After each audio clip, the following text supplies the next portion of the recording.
कितने non locals या outsiders ऐसे हैं जिन्होंने जम्मू कश्मीर में जमीन खरीदी या जम्मू कश्मीर में इन्वेस्ट किया? ये सवाल राज्यसभा में पूछा गया और सवाल के जवाब में ये बताया गया कि 5 अगस्त 2019 के बाद से अगर देखने शुरू किया जाए तो साल 2020, साल 2021, साल 2022, साल 2023 चल रहा है, तो बताया यह गया कि पिछले 3 फाइनेंशियल ईयर्स की अगर बात की जाए तो केवल 185 ऐसे लोग हैं जो जम्मू कश्मीर के रहने वाले तो नहीं है लेकिन जिन्होंने जम्मू कश्मीर में जमीन खरीदी। वहीं इन्वेस्टमेंट को लेकर भी जब पूछा गया कि इन्वेस्टमेंट को लेकर बड़ी बड़ी बातें की जा रही थी, कितने लोगों ने इन्वेस्ट किया है जम्मू कश्मीर में, तो बताया यह गया कि 1559 ऐसी इंडियन या मल्टीनेशनल कंपनीज हैं जिन्होंने जम्मू कश्मीर में पिछले 3 सालों में इन्वेस्ट किया। और इन 3 सालों का भी ब्यौरा अगर लिया जाए तो यह बताया गया कि साल 2022 में 127 ऐसे लोग थे जो जम्मू कश्मीर के रहने वाले तो नहीं थे लेकिन उन्होंने जम्मू कश्मीर में जमीन खरीदी।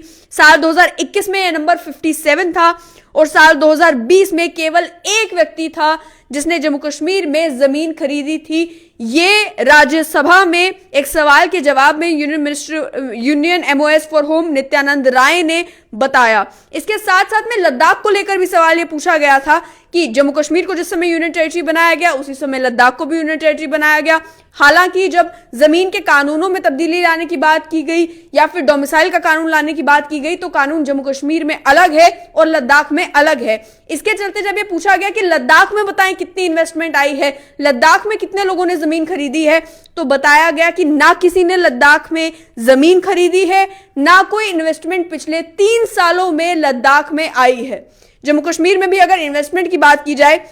तो सबसे ज्यादा इन्वेस्टमेंट बताया यह गया कि साल 2022-23 में कंपनीज ने जम्मू कश्मीर में इन्वेस्ट किया है। 1074 कंपनीज ने जम्मू कश्मीर में, जिसमें इंडियन कंपनीज भी हैं, मल्टीनेशनल कंपनीज भी हैं, उन्होंने जम्मू कश्मीर में इन्वेस्ट किया है।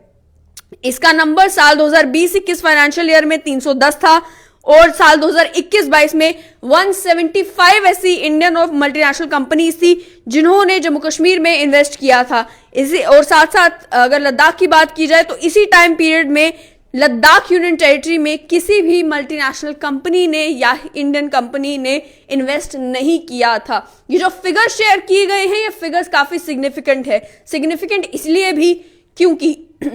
कश्मीर बेस्ड पॉलिटिकल पार्टीज हों, उनके लीडर हों, वो बार बार ये कहते जरूर नजर आते थे कि 5 अगस्त 2019 को जो कुछ हुआ वो डेमोग्राफिक चेंज करने के लिए किया जा रहा है, वो आउटसाइडर्स को यहां पर बसाने के लिए किया जा रहा है। जिस समय इलेक्टोरल रोल्स की रिवीजन की भी बात आई, इलेक्टोरल रोल्स को लेकर यह भी कहा गया कि नए वोटर्स लाए जाएंगे, बसाए जाएंगे, उन्हें वोट का अधिकार दिया जाएगा, ये सब कुछ किया जाएगा जम्मू कश्मीर में। लेकिन जब राज्यसभा में सवाल पूछा गया कि आप बताएं कि कितने लोगों ने जमीन खरीदी, अगर जमीन के कानूनों में बदलाव लाया गया है तो जाहिर सी बात है वो नंबर भी सिग्निफिकेंट होना चाहिए,